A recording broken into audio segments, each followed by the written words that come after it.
Hey, this is Mr. Drogemeyer. Thanks for joining me for our Algebra 1 lesson videos.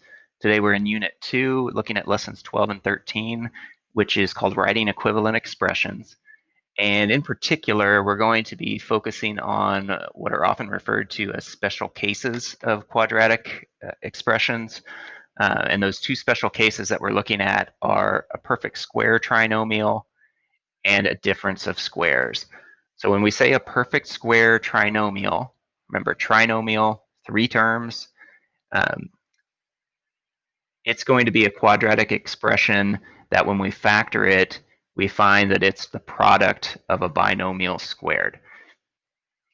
So as an example, if I had something like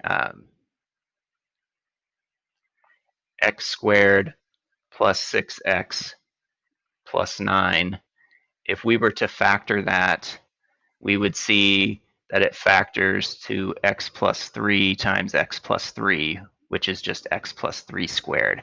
So a perfect square trinomial is going to be one that when we factor it, it gives us a binomial that's squared as the factored form. A difference of squares is going to be a quadratic expression where it looks like this: a squared minus b squared. Um, and when we factor it, it gives us this format: a plus b times a minus b. And so we have the three examples shown here in that AB form. These first two are going to be perfect square trinomials. This last one is talking about the difference of squares. All right, and so the last thing before we jump into some examples, we want to be able to identify square numbers. They will be an important part of this special case. And a square number is a number that is a product of a whole number and itself. So examples here, I have this list on our sheet here, that when we square any of these whole numbers, the number that we end up with. And it's a good idea to, if you aren't able to quickly recall what those different squares are, if you don't automatically know that 8 squared is 64, it would be something that would be helpful for you to work on. But also make sure you have a list like this in your notes that you can refer to. As we work with them more, it's really helpful to have that quick recall of them. All right, so my first example here, 4x squared minus 36. So anytime I'm factoring, I always want to start by looking to see, is there a greatest common factor? Well, in this case, I can divide each of those terms by 4. So that's going to be my first step, is to factor out a 4, which leaves me with x squared minus 9. So 4 times x squared is 4x squared. 4 times negative 9 is negative 36. And so now I want to factor this x squared minus 9. Well, notice that x squared is a perfect square. X times x gives me x squared. Negative 9, or 9, is also a perfect square because 3 squared equals 9. And so since I know that 9 is a square number, I know x squared is a square, I now am able to factor this. This is a difference of squares, and it's just going to be x plus 3 times x minus 3. So 3 squared is 9, and so that's going to be the numbers in my binomials. We can check our work, just like we've done before, by multiplying this binomial.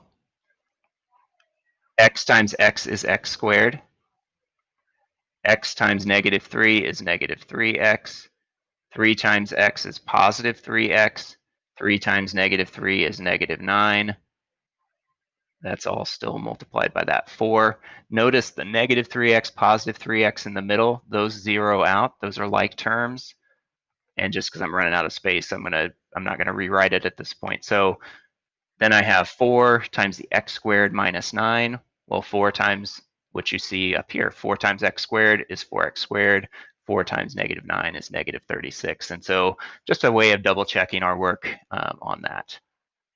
All right, let's take a look at our next one. 3y squared minus 18y plus 27. Again, look for a greatest common factor. In this case, I can factor a 3 from each of those. And so we'll factor that 3 out, which leaves us with y squared minus 6y plus 9. Negative 6y times 3 is negative 18y. 3 times positive 9 is the positive 27. All right, and now this one, I didn't get a difference of perfect squares. This one is going to be one of our special cases here. It's going to factor into a perfect square trinomial. And what we're going to look for is you're going to start to see patterns here. But if we were just using what we've done before, we want to find two numbers that multiply and give us that positive 9. When we add them together, give us negative 6. Well, factors of 9, 1, 9, negative 1, negative 9, 3, negative 3, or excuse me, 3 and 3, 3, and then negative 3 and negative 3. Sorry about that. There we go. And so those are all the numbers that multiply to positive 9. We want to that add together give us that negative 6 in the middle. That's going to be the negative 3 and the negative 3. So we get 3 times y minus 3, y minus 3. Well, we can rewrite, since those are both the same binomial, we can rewrite that as y minus 3 squared. And so this is an example of a perfect square trinomial. And if you notice that right away that, oh, well, negative 3 and negative 3 add to that negative 6, we can see that pattern going on here. Want to go back to this to that first one for just a second, just to kind of show you, even if you didn't recognize that that was a difference of perfect squares, even if we were doing things the way we were before, well, my last term is 9. So when I'm looking for, or negative 9, my factors would be 1 and negative 9, negative 1, positive 9, 3, and negative 3.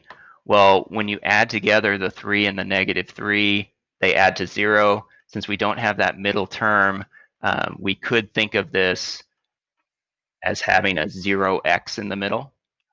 And so in that case, we were looking for the two numbers that, once we factored it out, added up to negative 9, or multiplied to negative 9, added to 0 in the middle. So just wanted to mention that as well. All right, and then one more example before we finish up here. We have t squared plus 14t plus 49.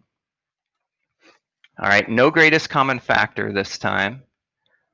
So when we go to factor, we need two numbers that multiply to 49 and add to 14. Well, if you think about 49 is a perfect square, 7 squared is 49. Well, if I add 7 and 7, I get 14.